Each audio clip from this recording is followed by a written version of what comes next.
Senhor, nós te damos graça, bendizemos o teu nome pelo privilégio de estarmos juntos, ouvindo a sua palavra. É sempre bom quando a sua igreja se reúne, mesmo que de forma virtual, em tempos de tanta aparência, de tanta futilidade. Ainda existem pessoas que desejam ouvir e te conhecer um pouco mais. Por isso eu quero te agradecer por esse privilégio. Louvar o teu nome pela vida de cada irmão e irmã que está aqui. E que tudo que for ocorrer aqui, Senhor, seja só para a tua glória. Que não haja espaço para mais nada. Que não seja o Senhor. Eu me lanço e também apresento os seus irmãos. Eu me lanço deliberadamente nas tuas mãos. Usa-me, Senhor, como eu sou assim desejando. Em nome de Jesus. Amém. Eu quero conhecê-los. O John Michael, eu já o conheço, porque ele é aluno aqui da nossa escola, né? Vocês estão me ouvindo bem? Vocês me ouvem bem? Tô Mas não vale. ouvindo, aham. Tá saindo Ah, meu áudio também? sim, está. Aí eu queria conhecer, irmã. Vou começar pelas irmãs, então, né? Irmã Silvana. Não sei se é irmã. Porque a gente tá usando a conta de uma irmã e um irmão, né? Uma Ah, Silvana viu? sou eu hoje. É, tá vendo? Pode falar qual o seu nome, irmão, daí da região, de que igreja você é. Meu nome é Geraldo. Estudei com vocês lá, comecei a fazer o curso de línguas semíticas. Eu tive que trancar. E aí hoje eu tô entrando aqui no telefone da minha mãe. Ah, que bem. Moro aqui no estado de Goiás. Goiás. Que bom. Você é de que Goiás. igreja? Me lembra aí, eu não lembro agora. Restaurando Vidas. Restaurando Vida. São mais de Sim. 200 alunos, é difícil gravar, né? É Então, muita coisa. é. Bom, Felipe, prazer, tá, irmão? Deus abençoe. Bom, Felipe, pode falar, tem que habilitar o som. Tá saindo meu áudio? Tá saindo certinho? Sim, sim. Meu nome é Felipe, eu sou aluno do John. Ele dá aula de teologia lá na minha igreja. E ele Aham. me falou que um cara fera ia estar dando aula hoje, então eu falei, então, se o John falou que é fera é porque o cabra é bom mesmo. Então eu vim aqui aprender um pouco, né? E ouvir um pouco da palavra e creio que eu vou aprender bastante coisa boa acerca da Bíblia. Ah, que benção. Irmão Cláudio,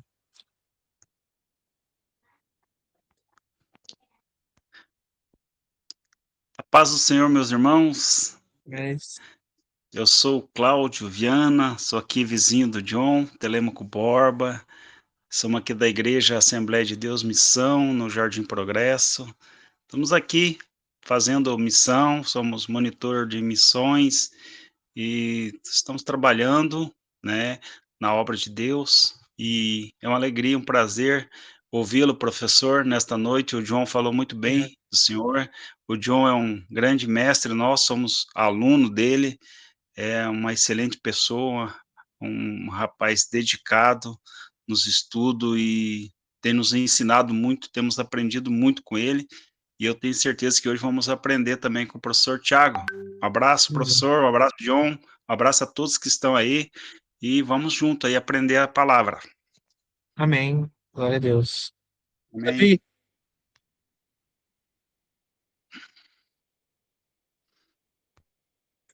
pode falar, irmão Davi, tem que habilitar o som. Davi Moreira. Sim.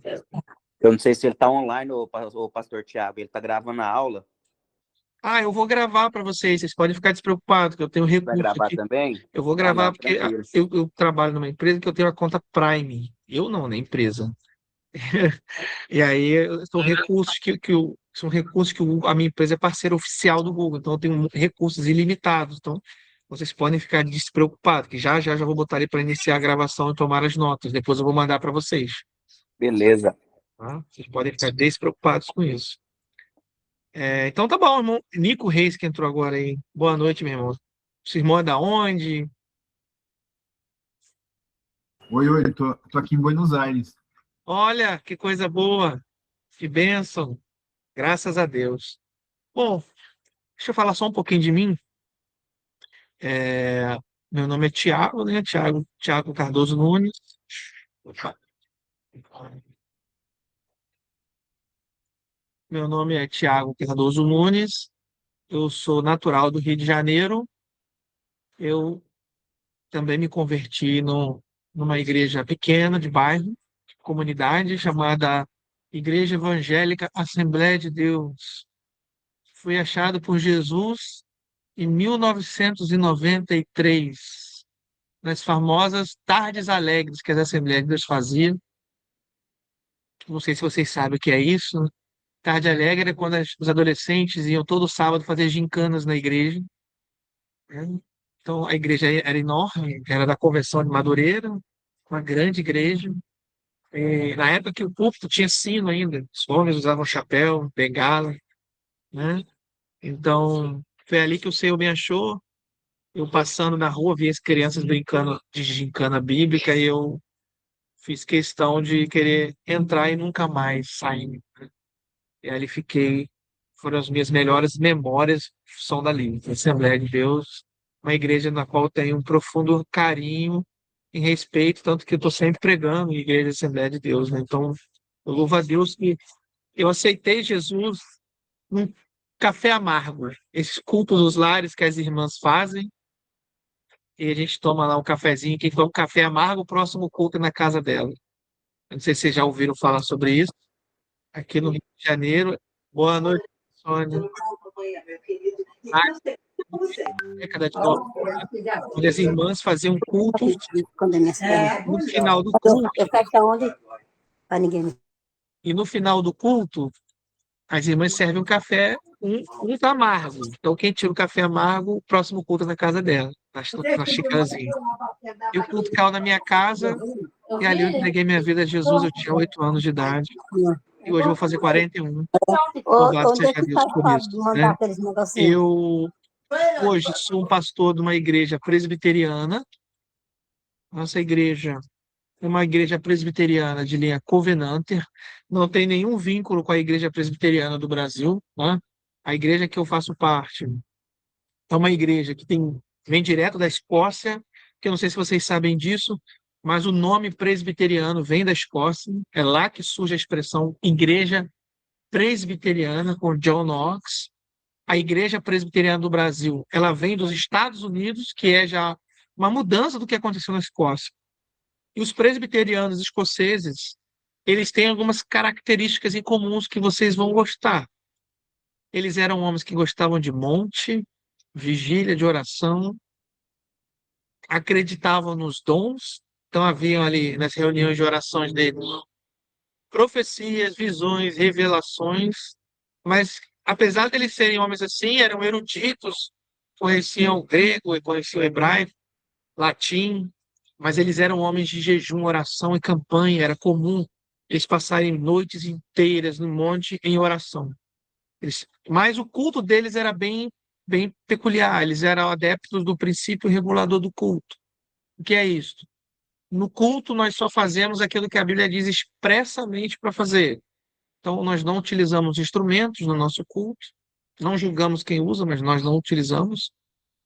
Não cantamos nenhum tipo de música, só salmos. Então, a gente canta Salmo 1, Salmo 23, Salmo 10, Salmo 100, os 150 salmos, a gente canta aí todos eles, a capela, né? A nossa Santa Ceia é todos sentados em volta da mesa, pão comum, cálice único para todo mundo, né? E estamos ali, fazendo a obra de Deus. É um culto bem diferente, mas um culto quente, né? Algumas pessoas entram lá, vê o nome presbiteriano, assim, e se assustam um pouco, principalmente na reunião de oração, né, que é o culto mais quente, que a gente gosta de dizer assim. E estamos ali servindo ao Senhor na cidade de Itaocara, no interior do estado do Rio de Janeiro, já há 2 anos, no dia 10 de maio. A igreja, né, vai fazer 2 anos, eu moro lá há 12, vai fazer 2 anos que nós estamos ali. Começamos o trabalho com eu, minha esposa e minha filha, mais ninguém. E durante 21 dias, não chega a ser 21 dias, não. 20 dias, não chegou a ser 21, não. Uns 20, 19 dias, mais ou menos. Ninguém ia na igreja. E aí eu fui no monte. Eu gosto muito de monte, né? Que eu vim da Assembleia, é o meu lado pentecostal que eu gosto de manter, faço questão de manter. Eu fui no monte orar e falei, Senhor, Se for da sua vontade eu fechar a igreja, porque ninguém está indo na igreja, eu vou fechar. Mas isso em pensamento, eu sentado no monte. Mas se for da sua vontade que eu continue, eu preciso de uma resposta. Não vai ninguém na igreja. E aí, no dia seguinte, era reunião de oração, nós fomos para a igreja e ninguém chegou na igreja, eu dobrei meu joelho, comecei a orar, e ali eu esqueci da hora. Comecei a chorar, porque não tinha ninguém na igreja. A minha esposa, pra vocês terem uma ideia, a minha esposa chegou na igreja, não viu ninguém, foi embora.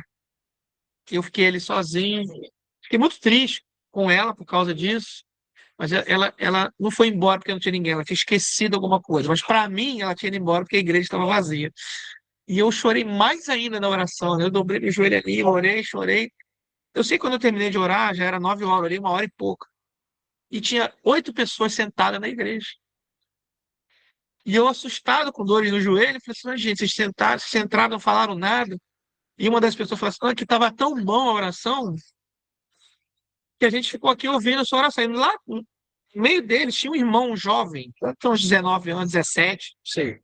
Ele levantou o dedo e falou assim: "Eu queria falar com o senhor, pastor."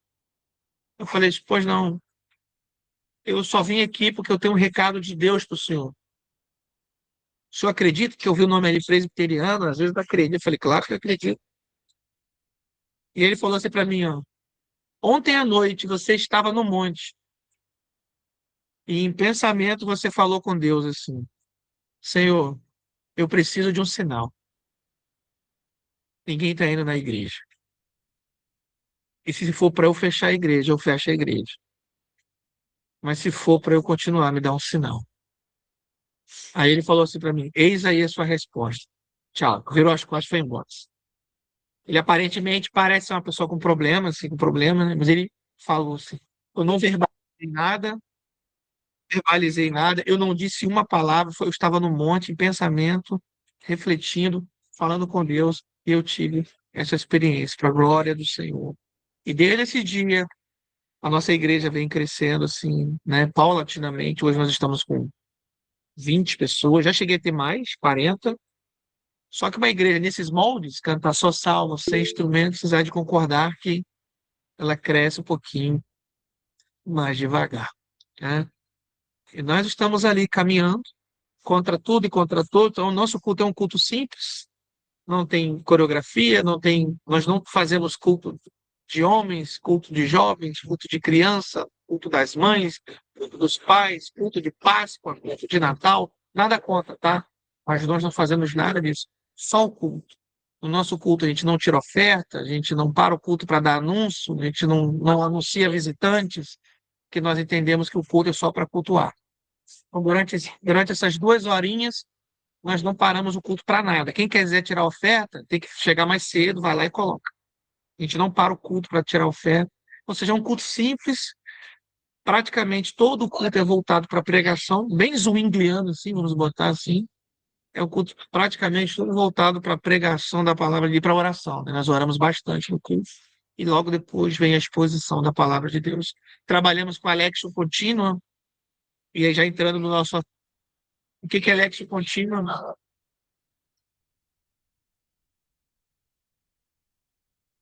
Lexio Contínua é a prática de pregar livros inteiros, né? Então, nós pregamos livros inteiros lá na nossa igreja.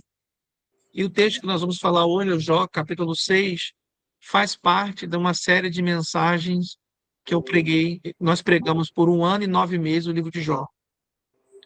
Então, nós pregamos ele inteiro, versículo por versículo, toda terça-feira. Foi uma experiência fantástica assim, para a nossa igreja, né? Fantástica. E atualmente eu estou pregando já há 1 ano e 4 meses só Marcos. A gente está no capítulo 11 agora. Estamos no capítulo 11. Nós já estamos há 1 ano e 4 meses pregando só em Marcos. Aos domingos a gente prega Novo Testamento, às terças, Antigo. Então a gente já está aí há 9 meses pregando Eclesiastes. Estamos no capítulo 6 ainda. E assim a gente vai caminhando, né? A gente começou com Jó, porque eu estava no meio do meu doutorado quando eu tinha que escolher um livro da Bíblia para se desafiar, para estudar. Eu Um dos meus doutorados é em Bíblia Hebraica e eu escolhi Jó, que era um livro que eu nunca tinha tido O muito Davi, só que ele contato, está agora nesses três, né? né? Não, E então aí, não. o que Davi acontece? viajou. Como eu não tinha muito contato com esse livro, eu falei, eu quero ele. E, gente, se tratando de hebraico bíblico, é um dos livros mais difíceis, né? Tem palavras ali, a Pax Legomena, tem coisa ali bem complicada, palavras únicas, muito difícil, muito difícil. Mas foi muito bom porque eu cresci com isso. Academicamente falando, deixa eu falar um pouquinho, eu sou, né, eu tenho formação em teologia, matemática, eu gosto de ciência, eu tenho formação em matemática, e também na área de filosofia e pedagogia. E louvamos a Deus por isso, não ficar entrando em detalhes sobre essas coisas de minhas formações, não. Vamos partir para a palavra do Senhor. Queridos, a gente vai expor o livro de Jó, capítulo 6. Mas antes, eu montei uma pequena apresentação sobre o livro de Jó. Então, eu vou compartilhar minha tela com vocês. E aí, eu gostaria de primeiro falar um pouquinho sobre o livro, depois a gente vai examinar um capítulo, que é uma perícope, um capítulo não, uma perícope. Eu vou botar para gravar aqui agora, tá bom? Vou botar aqui para gravar.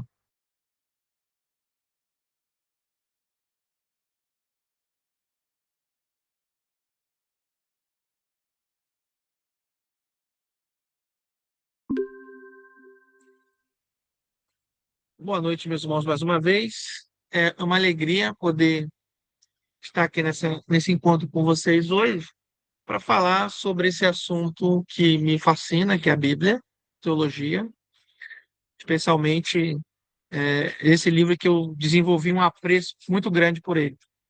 Como eu falei, o livro de Jó se tornou um objeto de pesquisa durante meu doutorado, onde os alunos deveriam escolher um livro e desenvolver um trabalho sobre ele. E eu fui com a menor das pretensões ler esse livro, né? Foi no módulo de Teologia Sapiencial do doutorado e, para minha grata surpresa, se tornou assim o livro para mim, né? Eu fiquei assim, boca aberta com os temas aqui abordados.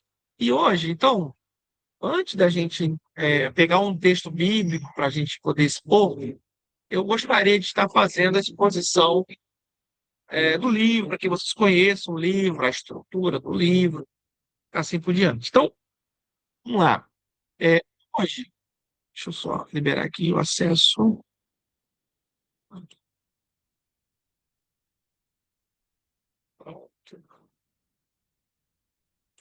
Então, minha gente, hoje nós nos aproximamos de um dos textos mais complexos, tá?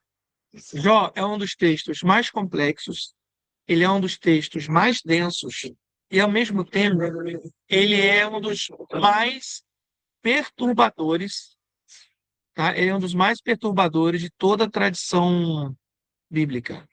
O livro de Jó, gente, como já foi observado aí ao longo de toda a tradição exegética, ele assim, autores como é, David Kleins, Norman Habel, depois, se vocês quiserem, eu até mando a bibliografia, vou mandar essa apresentação para vocês. Esses autores, entre muitos outros, dizem que Jó resiste a qualquer tentativa simplista de leitura. Quando você lê Jó, vocês vão perceber o seguinte, que Jó escapa, Jó desliza, Jó não se deixa domesticar. A literatura, né? O livro de Jó. E talvez seja exatamente por isso que esse livro de Jó ele continua sendo lido, estudado e, acredite, muito bem debatido dentro da academia. Existem livros, gente, que nos informam. Existem livros que nos instruem, mas existem livros e livros. E Jó está entre eles. Livros que nos desestabilizam de algum modo.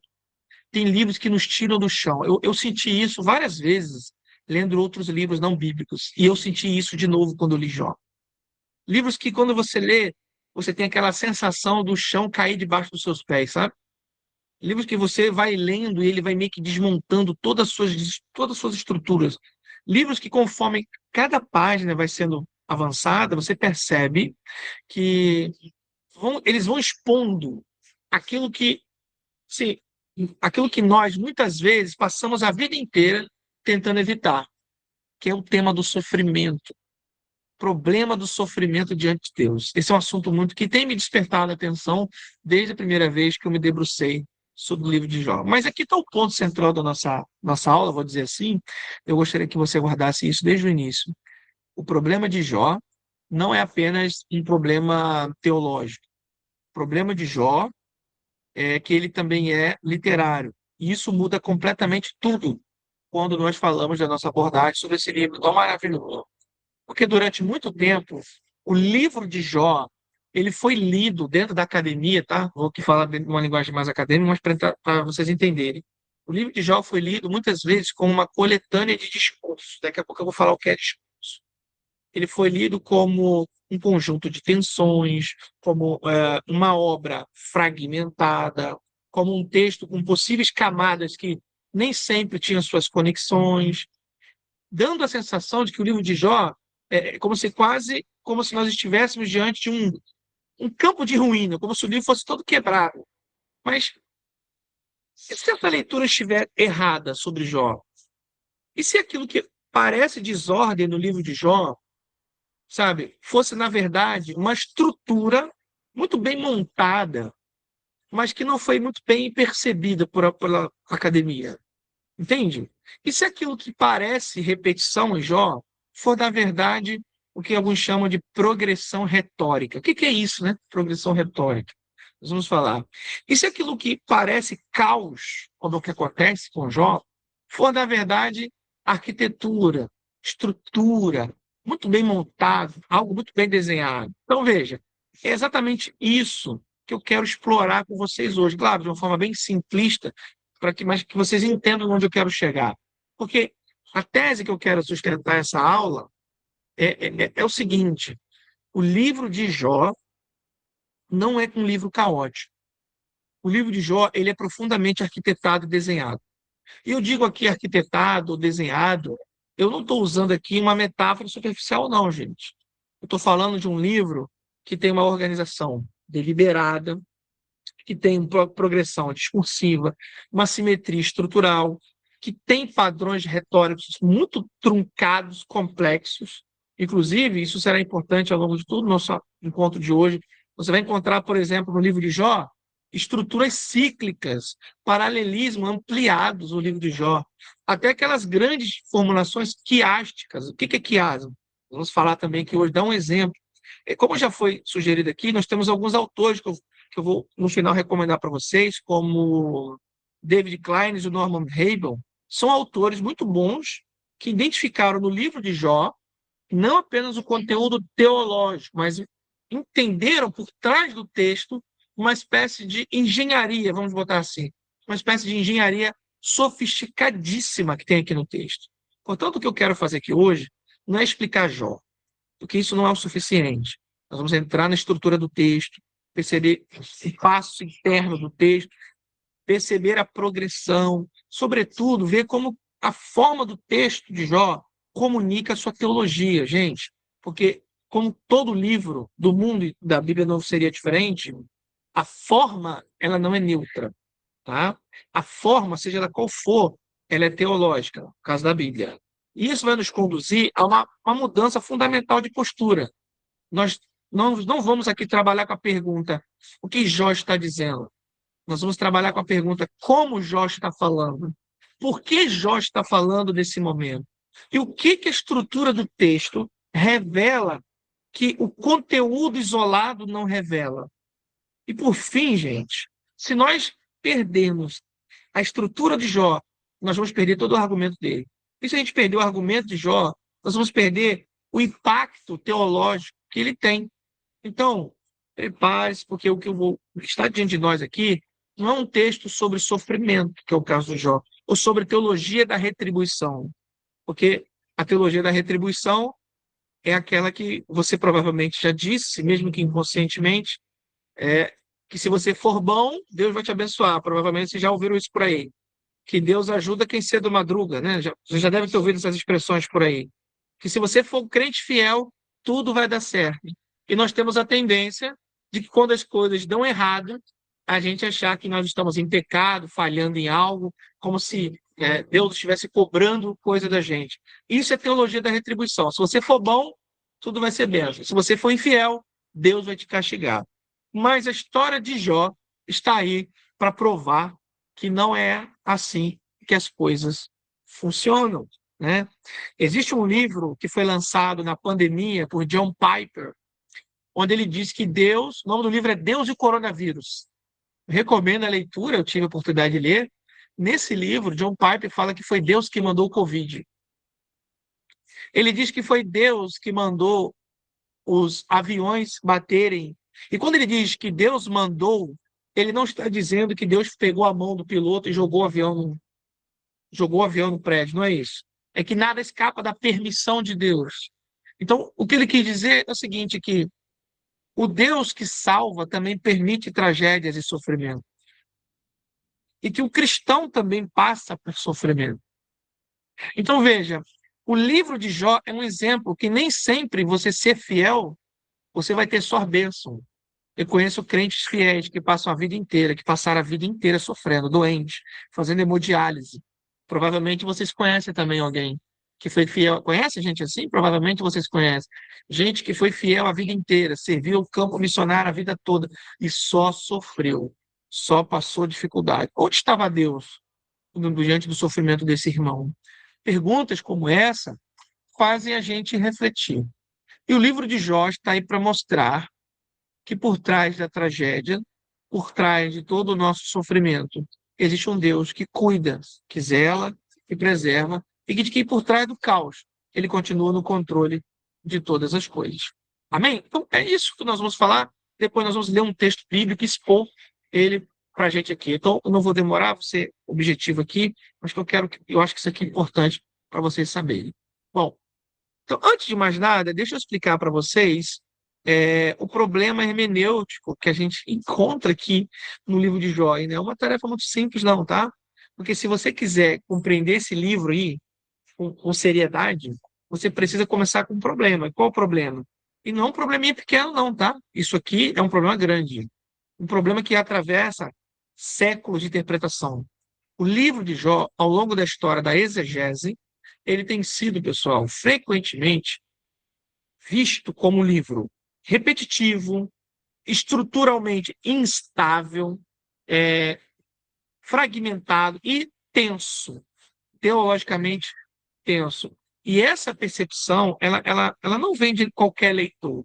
São grandes autoridades da exegese do Antigo Testamento, homens que dedicaram anos e anos, como Klaus Westermann, por exemplo, dedicaram anos de sua vida pesquisando a exegese do Antigo Testamento, e eles chegaram a uma conclusão, que estudar Jó, você vai perceber que há algo ali que não parece um encaixe, não é linear.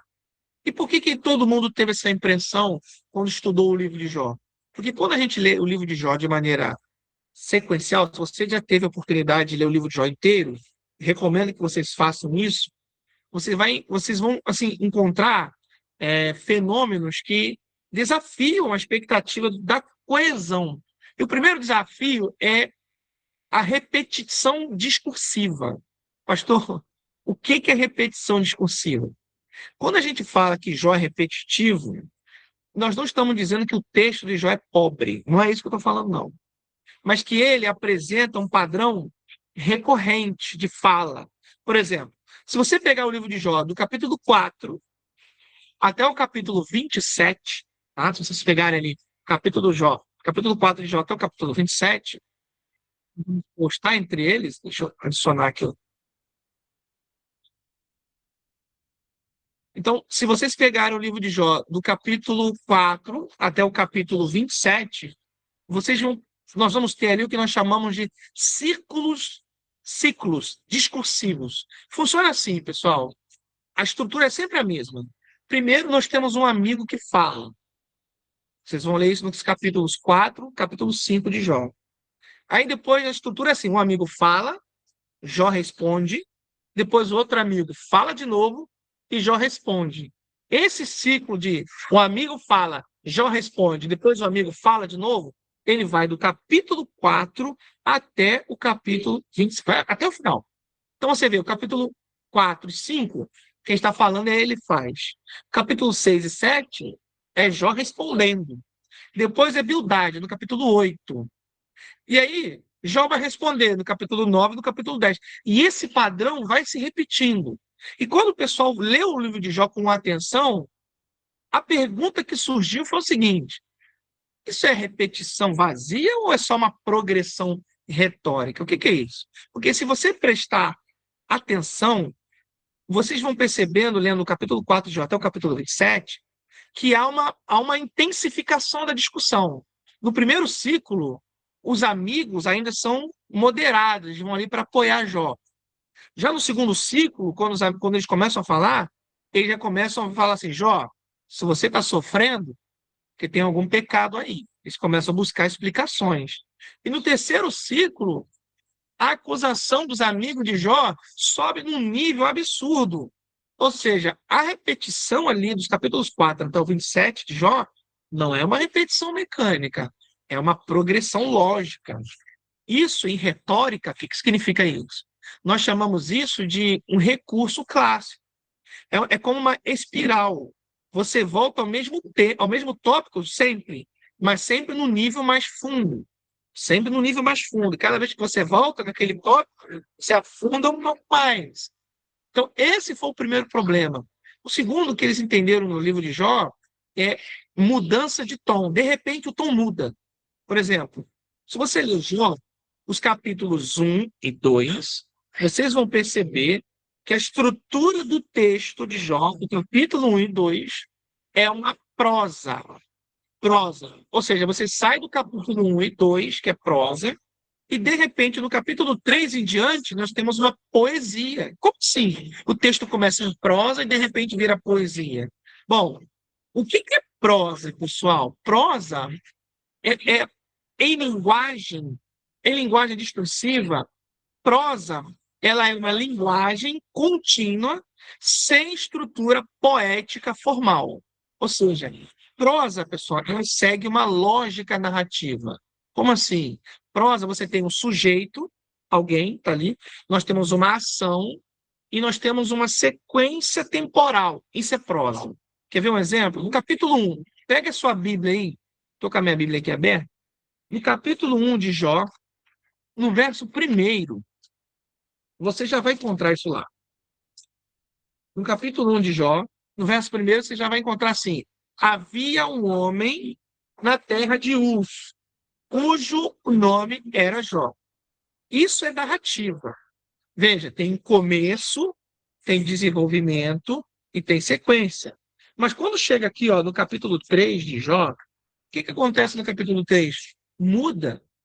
Nós agora entramos na poesia hebraica. O que caracteriza a poesia hebraica, pessoal? Poesia hebraica não é rima, como você está acostumado no português. Poesia hebraica, nós chamamos, ela tem paralelismo, repetição de ideias, intensificação semântica, ritmo conceitual. Vou ter um exemplo, no capítulo 3. Olha só o capítulo 3 de Jó. Ele diz assim, ó: pereça o dia que nasci, e a noite em que se disse, foi concebido um homem. Veja, a primeira linha diz assim: pereça o dia que nasci. Na linha de baixo ele diz, e a noite que se diga, foi concebido um homem. Como é que funciona isso? A segunda linha não repete palavras, mas repete a mesma ideia da frase seguinte, anterior, porém com palavras diferentes. Ele falou a mesma coisa com palavras diferentes. É isso. Isso nós chamamos de paralelismo. É falar duas coisas, a mesma coisa com palavras diferentes. Então, quando eles leram isso em Jó, a pergunta que surgiu foi: por que o texto sai de prosa no capítulo 1 e 2 e ele vira poesia no capítulo 3? E a resposta que eles chegaram foi porque o nível da experiência mudou. No capítulo 1 e 2, nós vemos a história de Jó de fora, como alguém que está abrindo um livro, lendo um livro, um espectador. Mas no capítulo 3 em diante, é como se você estivesse vivendo a história junto com Jó. Eu não sei se você já teve essa experiência de ler o livro inteiro. Você sente a sensação de que você está ali vendo, você lendo a história de Jó, você começa até a imaginar a cena, ele sentado sobre as cinzas, a esposa vindo, todo o diálogo. Então, veja, a prosa, ela só descreve o evento, a poesia não. A poesia, ela gera para nós aquela experiência, entende? E aqui entramos, gente, no ponto mais importante. O livro de Jó, ele é teologicamente tenso. Por quê? Porque ele apresenta um conflito entre duas visões de mundo. O que eu falei aqui no início, a famosa teologia da retribuição. O que é a teologia da retribuição? Resumindo, é uma doutrina fundamental no pensamento do Antigo Testamento. Qual era a ideia? O justo prospera, o ímpio sofre. Ou seja, existe uma correspondência moral entre ação e consequência. Isso aparece claramente em outros textos, como Provérbios. Então, veja, Jó é descrito como um homem íntegro, reto, temente a Deus, não é? Se desvia do mal, mas ele sofre muito, e isso cria uma crise lógica. Se Deus é justo e o mundo é moralmente ordenado, e Jó é justo, então Jó não deveria sofrer. Mas Jó sofre. E isso não é uma contradição? Ou isso é uma reconfiguração da teologia? E aqui, pessoal, é importante dizer que o livro de Jó toca diretamente no problema clássico da filosofia da religião, que é o problema do mal, né? O problema do mal é formulado assim: Deus é bom, Deus é poderoso, porém o mal existe. É o trilema de Epicuro, né? O mal existe. E assim, como que essas três afirmações, Deus é bom, Deus é poderoso e o mal existe, como essas três afirmações, elas coexistem simultaneamente? Como é que isso existe? Como é que essa lógica funciona? E ao longo da história, vários filósofos discutiram, poderia citar aqui, por exemplo, é, o, o Leibniz, Agostinho de Hipona, o próprio Immanuel Kant. Esses homens tentaram responder isso, mas o livro de Jó faz isso com uma maestria e faz isso completamente diferente. O livro de Jó, ele não resolve o problema do mal abstralmente ou abstratamente, né? O livro de Jó, ele encarna o problema. Jó não discute o mal, Jó sofre o mal. Entende? E isso nos leva, meus irmãos, a uma conclusão aqui fundamental para a gente. A tensão teológica é, do livro de Jó não é um desafio, mas é um método que o texto já tem por si só. Então, assim, alguns intérpretes, inclusive, olharam para o livro de Jó e acharam que o livro era desorganizado. Por que eles acharam que o livro de Jó era desorganizado? Porque existem alguns trechos no livro de Jó que eles parecem estar um pouco deslocados, né? Discurso difícil de encaixar um com o outro. Quer ver um exemplo clássico? Leia depois o capítulo 28 de Jó. É o capítulo sobre a sabedoria. Ele parece que está no meio de uma série de pensamentos, parece que ele rompe o pensamento ali no capítulo 28. Outro exemplo são os capítulos 32 até o 37. E os autores, vendo isso, eles pensaram o seguinte: isso pode ser uma adição posterior. Alguém acrescentou isso aqui. Não concordamos com isso, mas alguns pensaram isso. E aqui vem aquela pergunta, né, que muita gente fez: será que o problema está no texto de Jó, ou o problema é a nossa expectativa de organização que precisa ser o tempo todo atendida? Porque nós somos leitores modernos. Você, eu, quando lê a Bíblia, a gente lê a Bíblia a gente espera daquilo que a gente lê linearidade, a gente espera conclusão lógica, explícita. Só que no texto antigo ele não trabalha dessa forma. Aquilo que encaixa no século XXI não necessariamente encaixa no século 2, 3, 4, 5, 6, 10, 12 antes de Cristo. E isso é importante. A poesia hebraica, a literatura hebraica, especialmente, pessoal, a literatura sapiencial, ela gosta de trabalhar misturando repetição, circularidade, aprofundamento progressivo. E isso acontece o tempo todo quando você estuda teologia sapiencial. Gente, e aí chegamos à pergunta que vai definir o nosso encontro. Um livro confuso ou é Jó um livro muito bem estruturado? O que Jó é? Jó é um livro confuso ou um livro muito bem estruturado? E aí? Porque essa pergunta vai mudar completamente a nossa abordagem. Porque se Jó for um livro confuso, o texto tem que ser corrigido, concorda? Porém, se Jó for um livro inspirado, e nós cremos assim, o texto só precisa ser compreendido, entendido. Então, nós vamos tentar olhar o texto a partir da sua estrutura aqui nessa noite. Bom, essa é a nossa tese aqui que eu quero apresentar para vocês, né? Mostrar que o livro de Jó não é uma série de discursos soltos, tá?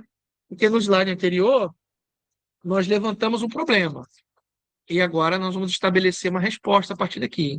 E a resposta é clara.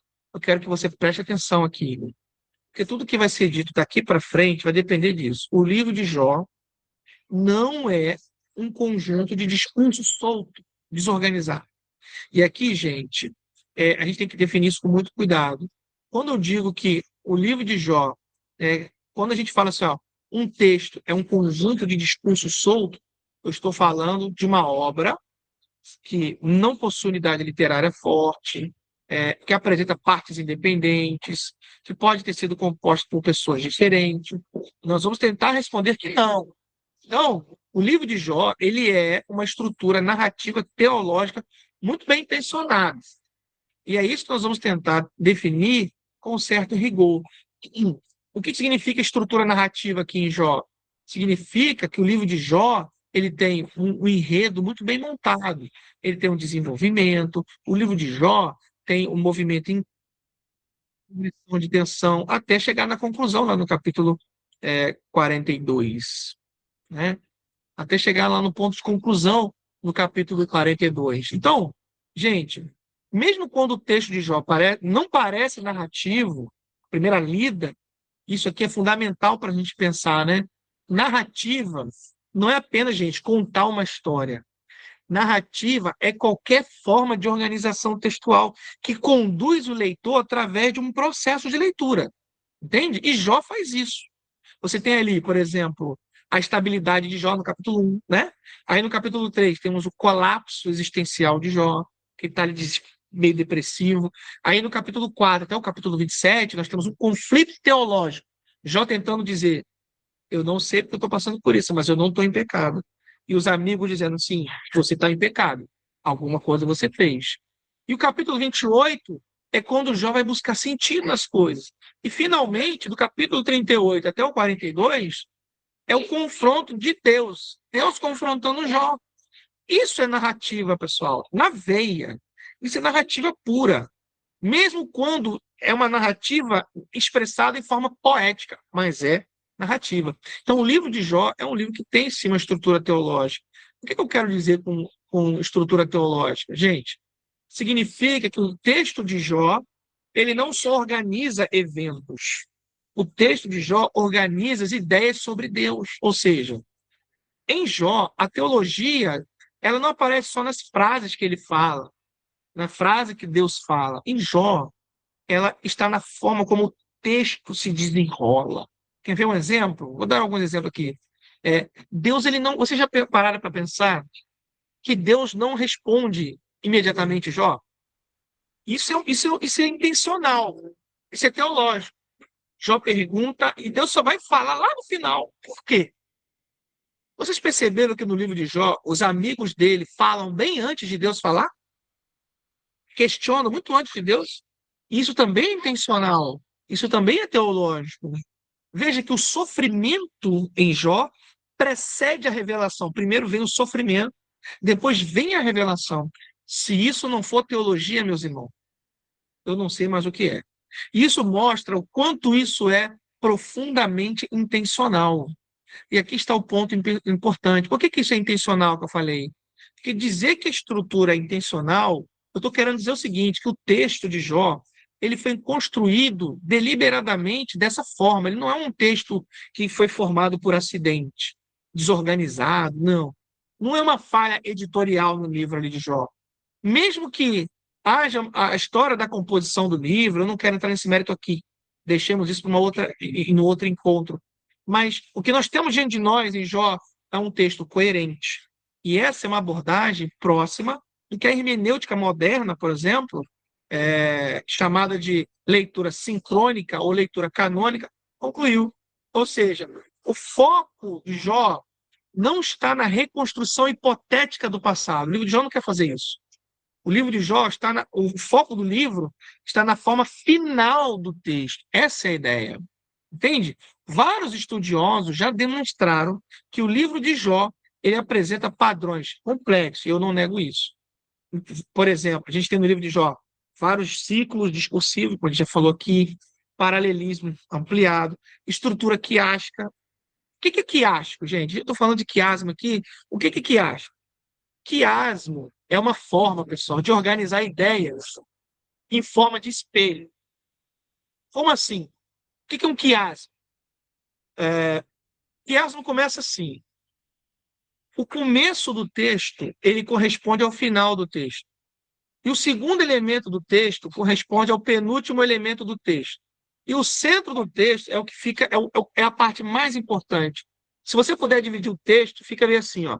A, B, C, P de bola, A. Ou seja, o texto começa falando o assunto, introduz outro ponto, aí vem a frase principal do assunto e ele termina o texto falando do mesmo assunto que ele começou. Isso é uma estrutura quiástica. Tem exemplos bíblicos? Sim, tem exemplos bíblicos. Vou tentar mostrar isso de uma maneira simples para vocês. Deixa eu só adicionar o irmãozinho.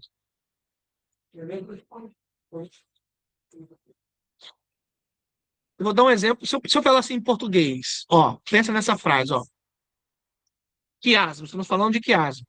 Se eu falar assim, ó, eu comecei com dor, encontrei luta, vivi um colapso, enfrentei a luta e terminei com dor. Percebeu a minha frase? Eu comecei a frase dizendo, eu comecei com dor. Depois eu introduzi uma nova informação. Eu encontrei luta. Eu vivi um colapso. Eu enfrentei a luta, repeti a segunda parte e terminei dizendo, e terminei com dor. Eu comecei a frase falando de dor e terminei a frase falando de dor. Isso é um quiasmo. No livro de Jó tem isso?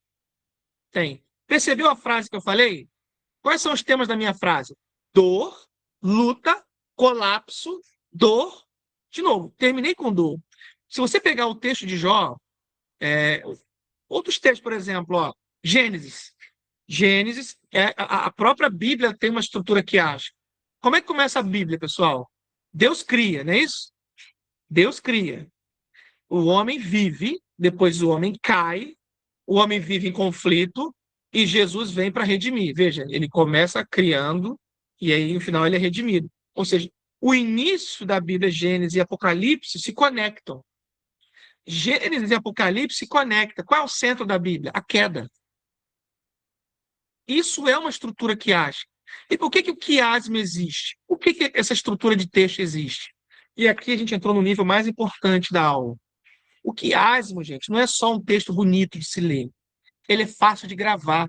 Numa cultura que ninguém sabia ler, quando alguém montava o texto assim, isso era repetido várias vezes, as pessoas gravavam o texto.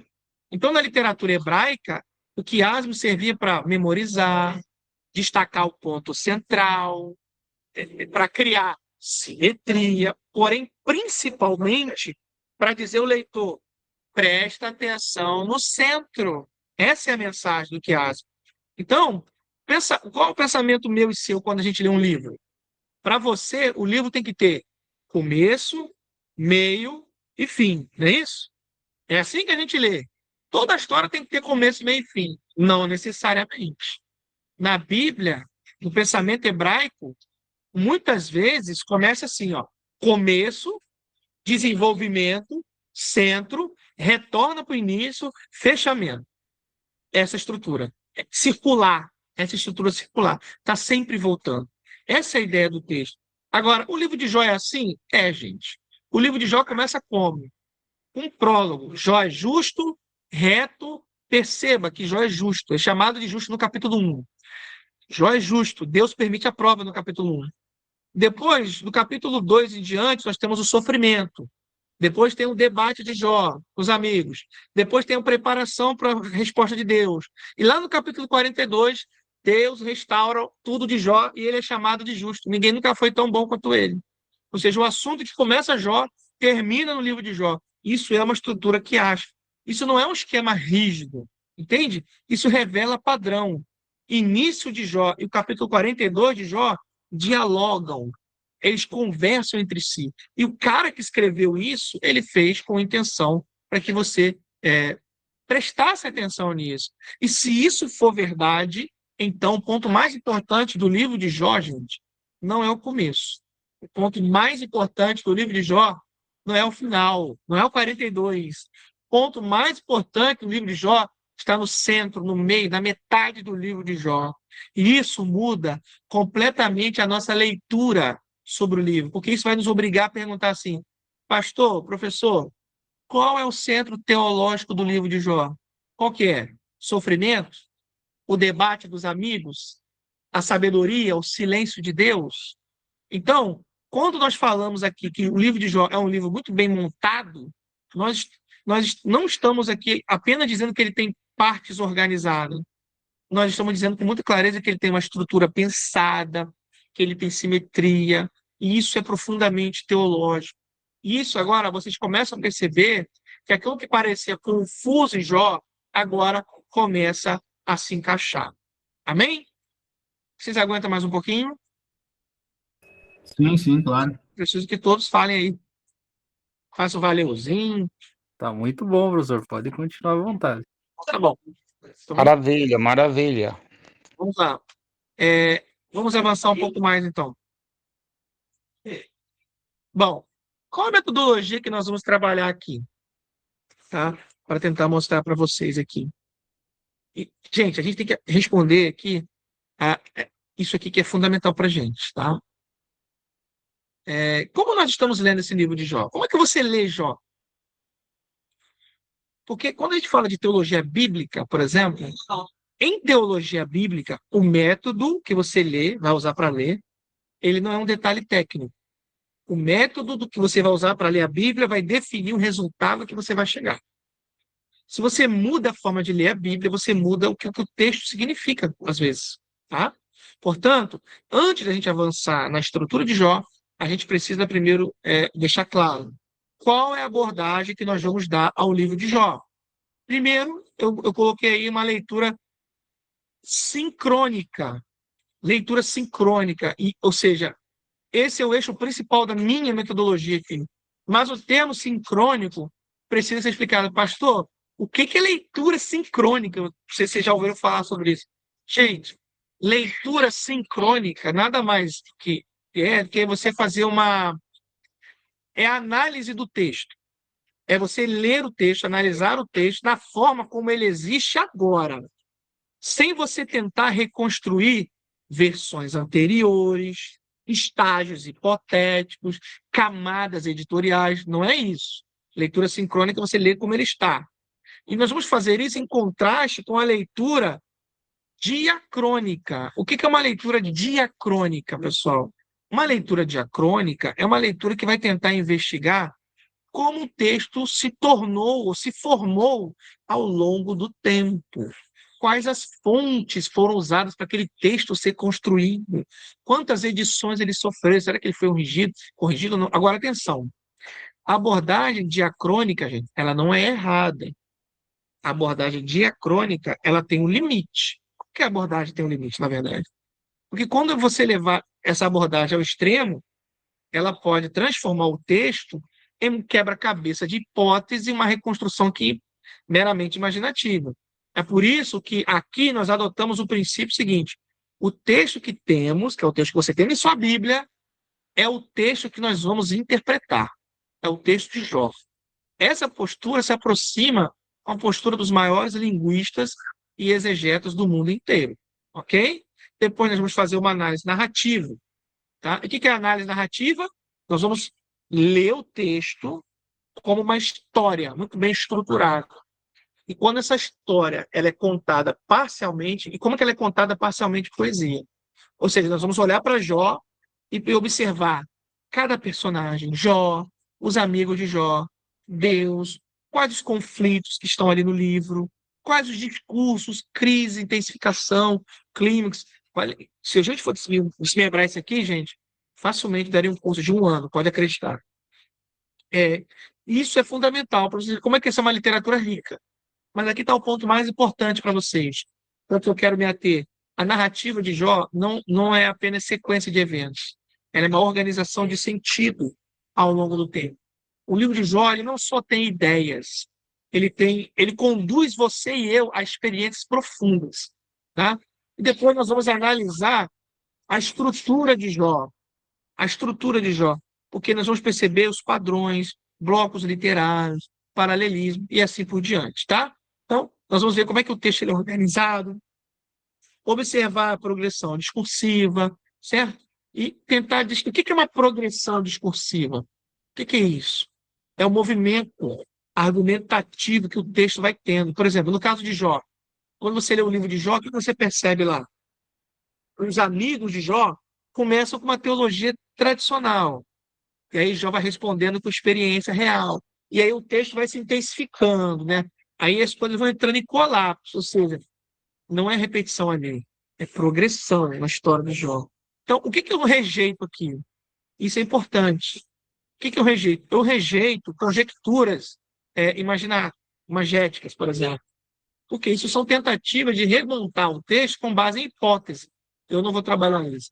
Eu não vou trabalhar dizendo assim, o texto de Jó deveria estar desse jeito, daquela forma ou de outra forma. Não, não é isso que nós vamos fazer. Nós vamos olhar o texto bíblico como ele é, como ele está sendo apresentado diante de nós. Ok? E isso nós não vamos consertar o texto. Nós não estamos aqui para ajustar o texto. Nós estamos aqui para ouvir o texto.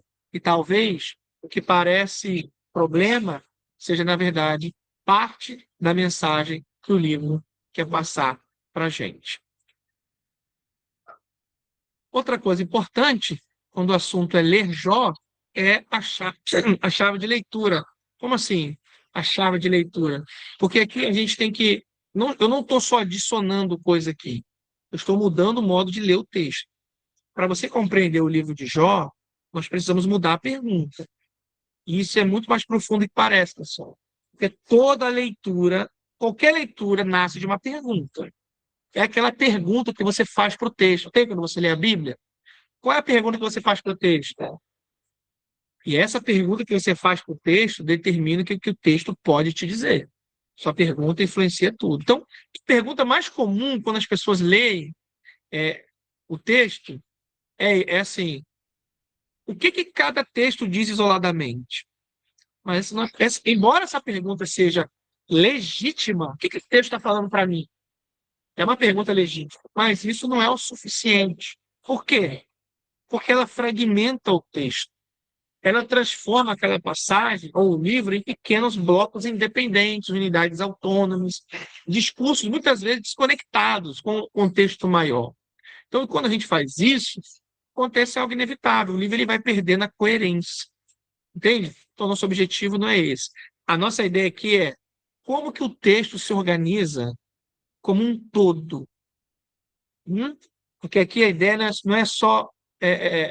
nós estamos perguntando o seguinte: nós não estamos perguntando o que está sendo dito, nós estamos perguntando como o que é dito se relaciona com o todo do livro. Isso é fundamental aqui para a gente. Isso muda a maneira de você ler texto. Então, a gente vai usar aqui uma analogia bem simples. Imagine que você pegue uma sinfonia e escuta apenas um instrumento isolado ali na orquestra. Você pode até entender aquela parte, mas você não consegue entender a música. Entende o que eu estou falando? Para você entender a música, você tem que ouvir a sinfonia inteira. Então, isso é extremamente importante aqui quando o assunto é o livro de Jó. Ou seja, isso muda a perspectiva filosófica, inclusive. Essa mudança de perspectiva, ela não é só didática, gente, ela é hermenêutica também. Por que ela é hermenêutica? Vários filósofos da interpretação, como o Gadamer, o Paul Ricoeur, por exemplo, esses homens, eles demonstraram o seguinte, que o sentido de um texto, ele não está apenas nas partes do texto, mas na relação dessas partes com o restante do texto. Nós chamamos isso de círculo hermenêutico. Nós tratamos isso aqui no nosso curso de hermenêutica filosófica, no nosso mestrado em divindade. E o que é o círculo hermenêutico? O círculo hermenêutico é aquele princípio que você entende o todo pelas partes, e você entende as partes pelo todo. Ou seja, você não pode interpretar corretamente uma fala de Jó se você não souber onde essa fala está no argumento do livro.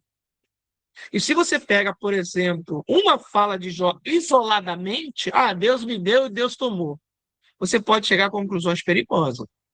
Mas quando você vê em que momento ele fala isso, após qual discurso Jó fala isso, dentro de qual ciclo ele está falando, sob qual tensão ele está dizendo isso, o significado muda, o sentido muda totalmente. Ok? Porque, gente, discurso não é apenas o conteúdo do texto. O discurso, ele é a posição dentro de uma estrutura. Entendeu? Isso nos leva ao ponto mais importante. A unidade do livro não está apenas nas ideias. Isso é crucial. Porque muitos intérpretes procuram unidade apenas em conceitos. Mas Jó, ele não é um tratado sistemático. Ele não organiza ideia de forma linear. A unidade do livro está na estrutura. Ou seja, a maneira que tudo é montado, a maneira que tudo é construído. Portanto, se você tentar entender Jó apenas pelo que cada parte diz, você não vai entender, você só vai ver fragmento. Mas se você entender como o texto ele se organiza, você verá uma construção muito bem montada, muito bem estruturada. Bom, aí aqui eu termino. Isso aqui é a estrutura do livro de Jó. O livro de Jó está estruturado dessa forma. Assim, acho que vocês conseguem perceber de maneira bem didática, eu acho. E aqui eu dou todos os créditos ao Notebook LM, né? Eu fiz isso no Word, né? Joguei setinha no Word e ele então fez isso aí com essas colunas, ficou bem bonito. Mas, para vocês perceberem toda a estrutura do livro de Jó. Capítulo 1 e 2 é o prólogo. O capítulo 3 é o lamento de Jó. O capítulo 4 até o 27, nós temos ali os diálogos, a conversa de Jó com os seus amigos. Capítulo 28, o tema do assunto ali é a sabedoria. E o capítulo 29 até o 42 são os discursos finais. Essa estrutura de Jó revela que nós precisamos enxergar o livro de Jó como um todo. Tá? Como um todo. Isso é extremamente importante. Esses 5 grandes blocos de Jó mostra como esse livro está muito bem organizado. Olha o primeiro bloco aí, o capítulos 1 e 2. O que nós temos aí? A narrativa em prosa. É o ponto de partida do livro. O mundo está em ordem no capítulo 1. Jó é apresentado como íntegro, reto, temente a Deus, um homem que se desvia do mal. Mas, ao mesmo tempo, algo acontece no plano invisível. Deus permite prova na vida de Jó. É uma história bem conhecida. E aí, problema central do livro. O justo sofre, porém, sem qualquer tipo de explicação. Você sabe o capítulo 42 de Jó, mas Jó não tinha o capítulo 42 para ler da sua própria história. Então, é difícil. Capítulo 3 de Jó é o lamento. E aqui, o que a gente tem ali? No capítulo 3 é a primeira ruptura. Nós saímos da narrativa e entramos na poesia. Mais do que isso, a gente sai da estabilidade e entra no colapso existencial. Por quê? Mas, professor, no capítulo 2 ele já perde tudo. Verdade. Mas é no capítulo 3 que Jó entra em colapso. Leia depois o capítulo 3. É ali que Jó não explica, Jó não argumenta, Jó só lamenta. E isso, gente, não é só apenas emoção. E ele, pior, ele amaldiçoa o dia que ele nasce. É tudo ali no capítulo 3. Isso é a desintegração, como diria Kafka, é a desintegração total do ser, do indivíduo como um todo. Né? Nos capítulos 4 a 27, nós temos o diálogo dos amigos de Jó, onde a gente tem ali o debate, de um lado, os amigos, representantes da teologia tradicional, e do outro lado, Jó, a experiência real, como alguém que vive a peça que Deus plantou, pregou sobre ele. Ok? Capítulo 28 é a sabedoria, Veja, aqui nós temos algo extremamente importante. Quero chamar sua atenção aqui. O capítulo 28, ele é um capítulo isolado. Ele é único. Ele é estratégico. Onde está a sabedoria do livro de Jó? O ser humano procura, o ser humano explora, investiga, o ser humano observa, mas ele não encontra. Qual é a conclusão? O temor do Senhor é a sabedoria. Então, esse capítulo 28, ele vai funcionar aqui como um eixo teológico no meio do caos. É como se o texto dissesse assim para você e para mim: vocês estão debatendo, mas ainda não chegaram ao ponto central. Essa é a ideia do capítulo 28. E aí agora tem a virada, né? Do 29 ao 42, nós temos o desfecho do movimento do livro. Nós estamos ali, e não desfecho simples não, né? A gente tem um bloco que vai se dividindo ali, do capítulo 29 ao 31, Jó falando, do 32 ao 37, se não me engano, é Eliú que fala, Eliú que vai discutindo ali. E aí, então, no capítulo 38 é a hora do Senhor, nosso Deus, começar a falar. E quando ele começa a falar, já viu, né? Ocorre aquela virada decisiva. Deus entra em cena ali e ele vai respondendo como, assim, não como Jó esperava. Deus não explica o sofrimento. Ele não resolve o argumento dos amigos de Jó. Deus revela a si mesmo. E aqui é o ponto mais importante, pessoal. A estrutura não é só organização. A estrutura de Jó revela um movimento teológico. Observe o fluxo do livro. Olha para esse slide. Observe o fluxo. Olha para o slide. Nós temos ordem, que é o prólogo, capítulo 1 e 2. Concorda? Nós temos o colapso, que é o capítulo 3, ali, que é o lamento do Jó. Nós temos o conflito, que são os diálogos, capítulo 4 ao 27. Nós temos a busca da sabedoria, que é o capítulo 28. E, por fim, a revelação, os discursos finais. Isso, gente, não é uma construção aleatória.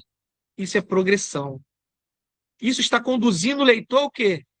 Da segurança para a crise. Da crise para o confronto com Deus. É isso que o texto está falando. Então, do ponto de vista retórico, o livro de Jó não é um conjunto de partes desconectadas. Ele é uma jornada que leva o leitor a um ponto inevitável, o encontro com Deus no meio do inexplicável. Quando tudo é inexplicável, é só Deus que resta, né? E agora, com essa visão panorâmica, meus irmãos, nós podemos começar a ler o texto da palavra de Deus com vocês aqui essa noite. Amém? Eu quero convidá-los, eu vou abrir o texto aqui de Jó. Abram a sua Bíblia no livro de Jó, capítulo 6. Eu vou compartilhar minha tela de novo, Jó, capítulo 6. Vou botar o texto bíblico aqui. Nós vamos ler do verso 1 até o 30. Ok? Do verso 1 até o 30. Vou compartilhar minha tela novamente.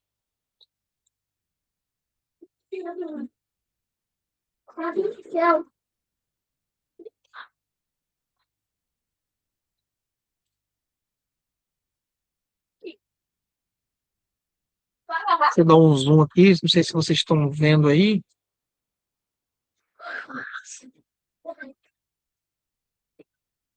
Esses anúncios, né? Quando eu ler a palavra do Senhor. Pronto. Vamos ler, então, Jó, capítulo 6. Ler com a Bíblia aqui, mas melhor ler aqui na telinha junto com vocês, que é da minha vista. Diz assim, eu vou ler do verso 1 até o verso 30. Diz assim: Então respondeu Jó, dizendo: Ó, se a minha mágoa retamente se pesasse, e a minha miséria juntamente se pusesse numa balança. Porque, na verdade, mais pesada seria do que a areia dos mares. Por isso é que as minhas palavras têm sido engolidas. Está aqui para mim a parte mais, sim, forte do texto. Olha o verso 4.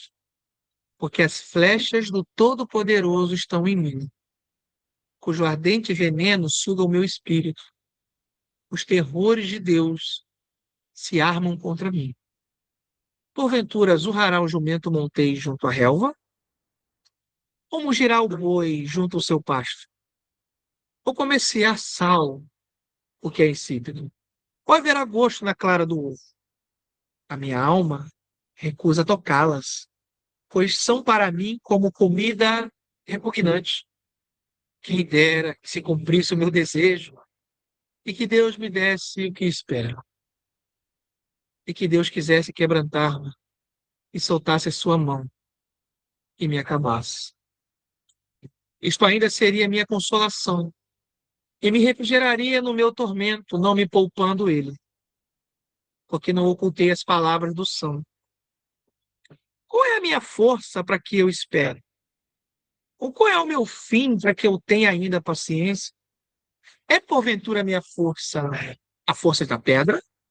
Ou é de cobre a minha carne? Está em mim a minha ajuda? Ou desamparou minha verdadeira sabedoria?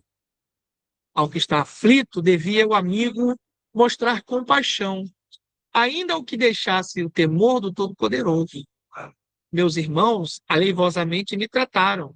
Me trataram como um ribeiro, como torrente dos ribeiros que passam, que estão encobertos com a geada e neles se esconde a neve. No tempo em que se derretem com o calor, se desfazem e, em se aguentando, desaparecem do seu lugar. Desviam-se as veredas dos seus caminhos, sobem ao vácuo e perecem. Os caminhantes de terra os veem. Os passageiros de Sabá esperam por eles. Ficam envergonhados por terem confiado e chegado ali se confundem. Agora sois semelhantes a eles, vistes o terror entre estes. Acaso disse eu, dai-me ou oferecer-me presente de vossos bens? Ou livrar-me das mãos do opressor? Ou redime das mãos dos tiranos? Ensinai-me e eu me calarei, e fazer-me entender em que errei. Oh, quão fortes são as palavras da boa razão. Mas o que é o que censura a vossa repreensão? Porventura buscareis palavras para me repreenderdes, visto que as razões do desesperado são como o vento? Mas antes lançais sorte sobre o órfão e cavais uma cova para o amigo. Não. Agora, pois, se sois servidos, olhai para mim e vede se minto em vossa presença. Voltai, pois, não haja iniquidade, tornai-vos, digo, que ainda a minha justiça aparecerá nisso. Há, porventura, iniquidade na minha língua? Ou não poderia o meu paladar distinguir coisas iníquas? Somente até aqui. Antes de eu começar a expor, eu gostaria de fazer uma oração, que afinal estamos lendo a palavra. Amém? Senhor, nós Amém. vamos fazer a exposição da tua Amém. palavra agora. Eu quero pedir a sua iluminação para que eu possa falar com fidelidade Aleluia. aquilo que o Senhor tem colocado no meu coração. Glória a Deus. Fala conosco. Sim, Papai Eu Santo. sinto a sua presença. Eu te louvo por isso, Senhor. Sim, Jesus. Por isso, Obrigado, Senhor, Pai. fale conosco nesta noite. Sim, Jesus. Em nome de Jesus. Amém. Amém. Mantenha a sua Bíblia aberta, embora o texto vai estar aí aberto na tela, né, para vocês acompanharem algumas vezes. Então, preste bastante atenção em tudo que vai ser dito aqui. Tem uma frase de A.W. Tozer que eu gosto bastante. Ele diz assim: é duvidoso que Deus exalte um homem sem antes Deus esmagar esse homem. No dia 3 de abril de 1862, foi publicado um dos livros mais fabulosos que eu tive a oportunidade de ler. É um romance chamado Os Miseráveis. Ele foi escrito pelo francês Victor Hugo. E nesse livro, Victor Hugo descreve a França sob o olhar de um escritor atento aos detalhes. Haja vista que o livro tem mais de 3.000 páginas, o original. E nesse livro, Os Miseráveis, Victor Hugo ele apresenta vários personagens interessantes. E entre os personagens que Victor Hugo apresenta, eu quero destacar alguns aqui. O primeiro deles é Jean Valjean.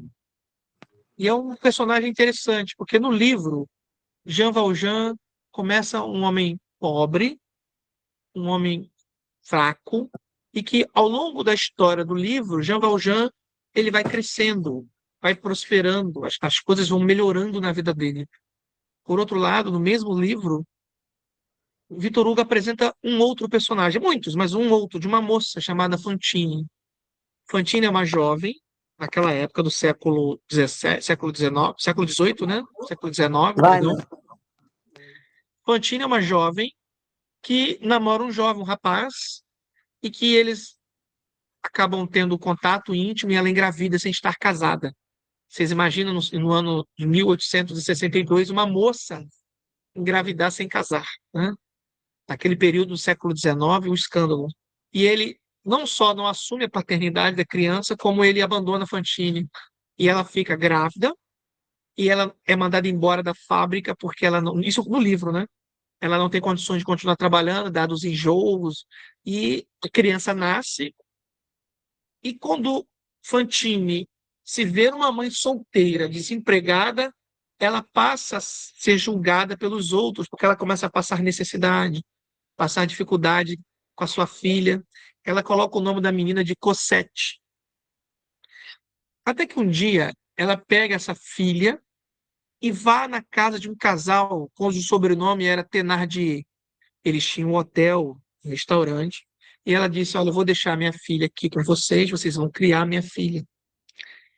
E eu vou trabalhar e eu vou mandar dinheiro para ela. E eles então aceitam a menina lá para trabalhar como funcionário da casa. Veja, uma menina de 4, 5, 7 anos ali, trabalhando já. E a mãe, Fantine, não consegue emprego em lugar nenhum, porque ninguém quer contratar uma mãe solteira, estamos no século XIX. Fantine, então, se vê obrigada a ir para a prostituição. Ela se prostitui nas esquinas da França. E aí, então, ela chega um ponto que cada mês o casal Thénardier vai aumentando as propinas, né? O aluguel. Todo mês, quando ela ia pagar, ela diz: esse mês sua filha comeu mais, gastou mais. Então, a fatura foi aumentando mês a mês, de modo que a prostituição já não estava dando recurso suficiente para Fantine sustentar a filha. O que a Fantine faz? Ela manda cortar o cabelo, ela tira, ela fica careca, ela raspa o cabelo. E ela vende o cabelo, e ela consegue um bom dinheiro e entrega ao casal Thénardier. Mas ainda assim, não é o suficiente. Então Fantine vai lá, ela procura um dentista e ela manda arrancar todos os dentes da boca. E ela vende os dentes para uma empresa e ela ganha um bom dinheiro e ela entrega lá ao casal Thénardier. E agora ela está sem cabelo, desdentada, ela contrai uma tuberculose, né? E lendo o livro, até que ela morre, Fantine morre de tuberculose. Lendo o livro, você percebe que enquanto alguns personagens começam mal e terminam bem, como Jean Valjean, começou pobre, escravo, ele conquista sua liberdade e ele fica bem financeiramente, enquanto personagens começam muito mal e terminam bem, Fantine é o contrário. Fantine começa bem, uma jovem, cheia de sonhos, cheia de projetos, e ela termina muito mal. Enquanto Jean Valjean vai se dando bem o livro inteiro, Fantine vai se dando mal. A história de Fantine é uma história de dor, de perda, é uma história de lágrimas, de abandono. A história de Fantine é a história de alguém que, sem explicação, de alguém que foi atropelado pela vida. Fantine é Jó, gente. Fantine é um retrato de alguém que sofre sem ter a menor ideia do porquê que está passando por aquilo ali. Porque sente tanta dor que ela está sentindo. Alguém que foi esmagado pela vida, sem entender o motivo das suas perdas. Tem um outro livro, O Processo, escrito por Franz Kafka. E nesse livro, Franz Kafka conta a história também de um personagem, o Joseph K., que quando ele completa 30 anos de idade, ele acorda pela manhã e ele é visitado na casa dele, no quarto dele, na pensão lá onde ele está residindo, por 2 policiais que chegam para ele e dizem assim: você está preso. Mas ele não sabe por que ele está preso, ele simplesmente é dizendo: você está preso. E nesse livro, Franz Kafka, o livro O Processo, o autor, o personagem ali, Franz Kafka, ele fica aflito, porque ele não percebe sentido das coisas. Ele até tenta um relacionamento amoroso com uma vizinha lá, ele busca ajuda de outras pessoas, mas ele olha para o seu julgamento, ele vê o juiz, os promotores, e ele vê que ele já está condenado. Já viu quando você vai para uma audiência sabendo que você vai perder? Já passou por isso? Você vai para uma reunião que você sabe que ali você vai perder. Você já está crucificado. Essa sensação que ele tem. Veja, são histórias intrigantes. Fantine é uma história de sofrimento. Joseph K. é uma história de sofrimento. A história de Jó é uma história de sofrimento. Eu falei aqui 3 histórias: Fantine, Joseph K. e Jó. Cada um com a sua história, cada um com a sua dor, cada um com as suas perdas, cada um com os seus sofrimentos. Mas sabe qual é o mais intrigante aqui? O mais intrigante aqui, gente, é que nenhum deles sabe o motivo do porquê estão sofrendo. Fantine não sabe